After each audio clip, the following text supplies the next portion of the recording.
बिस्मिल्लाहिर्रहमानिर्रहीम। अस्सलाम वालेकुम बच्चों। कल हमने इस किताब का जो 19वां सबक पढ़ा, अब हम आज उसके सवालात करने जा रहे हैं। हाँ बच्चों, मैं आपको ये सवालात वीडियो में ही बताने जा रही हूँ। तो चलो करते हैं सवाल। पहला सवाल क्या है? शायर ने नज़्म में किन किन परिंदों का जिक्र किया है?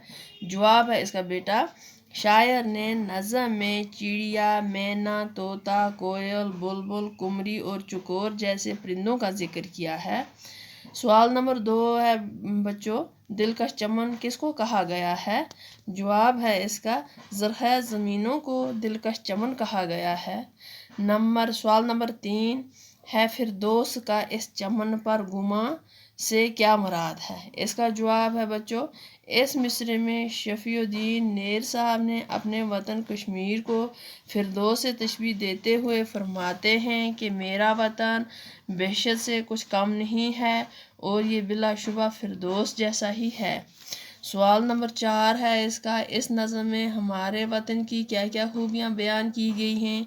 इसका जवाब है, इस नज़्म में शायर अपने वतन की तारीफ़ करते हुए वतन के मुख्तलिफ परिंदों का जिक्र करते हैं, जैसे चिड़िया, तोता, मैना, चकोर वगैरह, और वतन के आबशारों और झीलों के साफ पानी का भी जिक्र करते हैं, और सरसब्ज पहाड़ों और जंगलात की भी तारीफ़ करते हैं। यहाँ के मेवे, सब्जियाँ, गल्ले, सहराब, ज़रख़ैज़ ज़मीन, बागात, चश्मे का जिक्र करते हुए कश्मीर को फिरदौस से तशबीह देते हैं और उनको फ़ख्र है कि वो कश्मीर के रहने वाले हैं। सवाल नंबर 5, इस नज़्म के शायर का नाम लिखिए।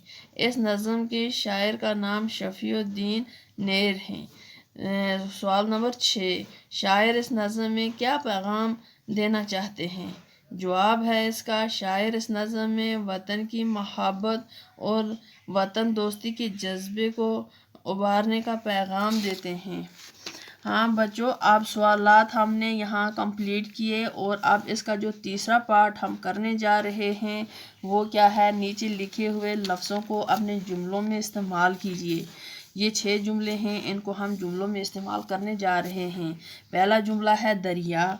इसको हम जुमले में इस्तेमाल करेंगे। इसका मतलब आएगा, हमारे गांव का दरिया बहुत बड़ा है।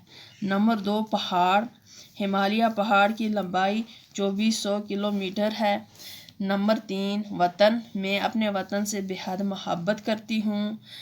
और क्या है? मंज़र। यहाँ का मंज़र बहुत ही हसीन है। चमन। शायर ने अपने वतन को चमन से तशबीह दी है। और है लास्ट में समा। यहाँ के मनाजिर नहायत ही खूबसूरत समा पेश करते हैं। हाँ बच्चों, तीसरा पार्ट हमने पढ़ा, अब हम चौथा पार्ट इसका पढ़ने जा रहे हैं। ये है इमला दुरुस्त कीजिए। ये वहाँ कुछ लिखा हुआ है, जैसे तरकारियाँ हैं, ये काफ से नहीं है, ये कीफ से है। और ये है बागों, जो लिखा है ये इससे है, गाफ से नहीं है, गैन से है। ये है मंज़र, जो है मंज़र आएगा मीम ज़ोए, ये ज़ोए से है। हाँ बच्चों, आप चौथा पार्ट हम करने जा रहे हैं। इसमें है इमला दुरुस्त कीजिए। ये जो इसमें अल्फाज दिए हुए हैं, इनको हमने दुरुस्त करके लिखना है। तो ये पहला क्या है? पहला है तरकारियाँ। इसमें काफ की जगह कीफ इस्तेमाल करना है। इसी तरह है बागों, इसमें गाफ की जगह गैन इस्तेमाल करना है। इसी तरह है मंज़र, इसमें ज़्वाद की जगह ज़ोए इस्तेमाल करना है। वतन, इसमें ते की जगह तो इस्तेमाल करना है। सरसब्ज, इसमें स्वाद की जगह सीन इस्तेमाल करना है। तो ये चौथा पार्ट हमारा मुकम्मल हुआ। इसके बाद आ गया पांचवा पार्ट। इसको मिसरे जो है मुकम्मल कीजिए, यही हमें मुकम्मल करने हैं। पहला क्या है? वो चिड़िया, वो तोता, वो मीना, वो मोर, वो कोयल, वो बुलबुल, वो कुमरी, चकोर, वो सरसब्ज, इसके पहाड़ और वन, ये मेरा वतन है, ये मेरा वतन। हाँ बच्चों, अब हम 6वां इसका ये पार्ट करने जा रहे हैं। यह है वाहिद से जमा और जमा से वाहिद बनाइए। जैसे कि हाँ, जैसे चिड़िया, चिड़िया, بلبل بلابل، جھیل جھیلیں، دریا دریا، اس کا آتا ہے دریاؤں بھی، جھرنا جھرنوں، پہاڑ پہاڑوں، میوہ میوے۔ تو اب 7واں پارٹ جو ہے یہ کیا ہے، یہ مصروں کو صحیح ترتیب سے لکھ کر مکمل کیجئے۔ ان کی ترتیب اچھے سے نہیں ہے، ہم اس کو سیدھا کر کے جیسا یہاں پہ الٹا جو مصرع لکھا ہوا ہے آگے پیچھے وہ ہے، وہ گلے، وہ میوے، وہ ترکاریاں، وہ سحراب اور خوشنما کیاریاں۔ ہاں بچوں ہم ایسے بتانے جا رہے ہیں۔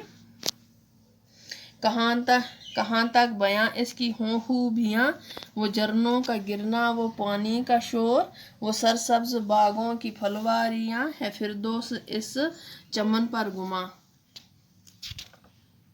وہ جھیلوں کی لہریں، وہ دریا کا زور، وہ خوش رنگ پھولوں کی گلکاریاں۔ ہاں بچوں ہم آپ اس کو سیدھا کر کے پڑھیں گے۔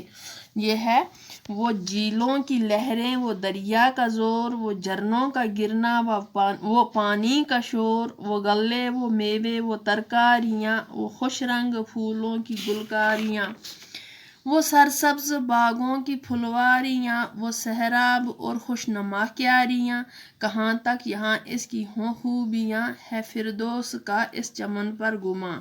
ہاں بچوں ہم نے یہ مکمل کر لیا۔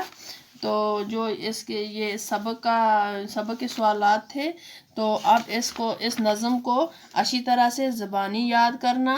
تو ہمارا جو آج کا سبق ہے یہ مکمل ہوا۔ نئے ویڈیو تک اللہ نگہبان۔